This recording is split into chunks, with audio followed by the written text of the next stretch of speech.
Hello दोस्तों, हमारे education channel में आप लोगों को फिर से स्वागत है। अगर आप नए हैं तो हमारे चैनल को प्लीज़ लाइक सब्सक्राइब और अपने अपने दोस्तों को बीच शेयर करें ताकि हमारा वीडियो आप लोगों को मिलता रहे। देखिए, आज वर्ग 10 यानी 10वीं का ऑब्जेक्टिव लेकर आए हैं।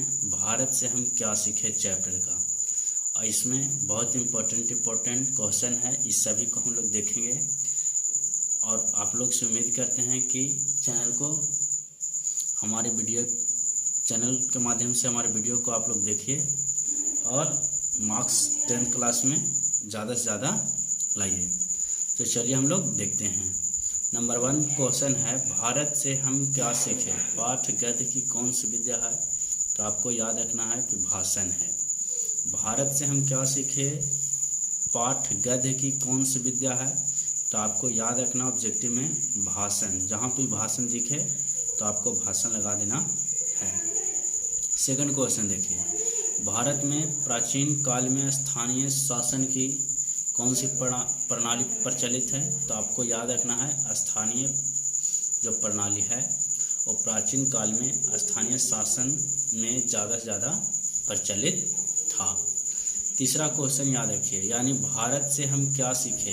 भाषण का हिंदी रूपांतरण किसने किया है? तो आपको याद रखना है डॉक्टर भवानी शंकर त्रिवेदी।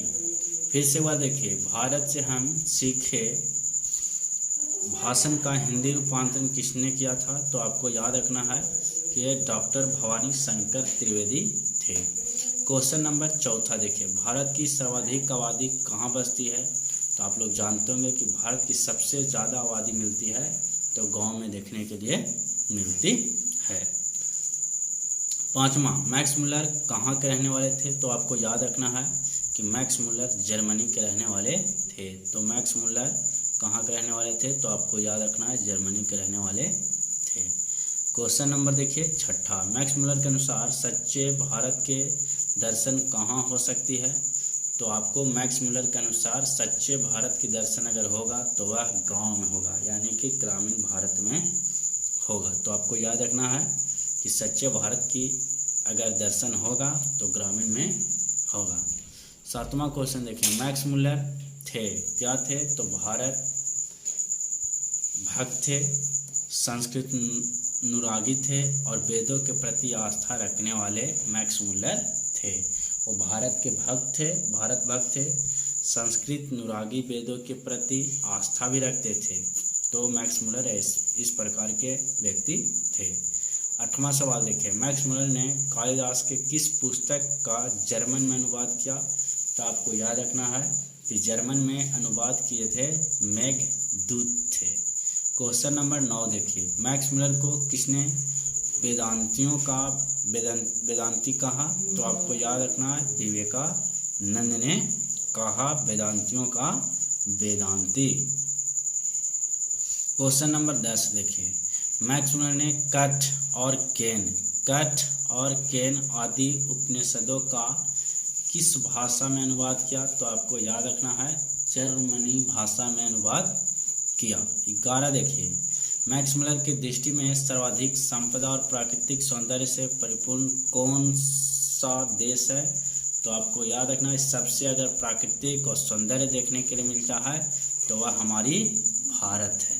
तो आपको याद रखना है हम लोग अपना भारत देश को। 12वां क्वेश्चन देखिए, फ्रेडरिक मैक्स मुलर किस पाठ के रचयिता थे? तो याद रखना फ्रेडरिक मैक्स मुलर किस पाठ के रचयिता है? तो भारत से हम क्या सीखे के रचयिता हैं। आगे देखिए, मैक्स मुलर का जन्म कब हुआ था? तो आपको याद रखना है 6 दिसंबर 1823 ईस्वी में मैक्स मुलर का जन्म हुआ था। तो ऑब्जेक्टिव में अगर आ जाए कि मैक्स मुलर का जन्म कब हुआ था तो 6 दिसंबर 1823 ईस्वी आपको याद रखना है। किस गवर्नर जनरल के समय 172 दरिश नामक सोने से भरा घड़ा मिला था? तो वारेन हेस्टिंग्स के समय में 172 दरिश नामक सोने का भरा घड़ा मिला था। तो वह गवर्नर जनरल उस समय का था, तो वारेन हेस्टिंग्स था। अब दारिश का मतलब क्या होता है?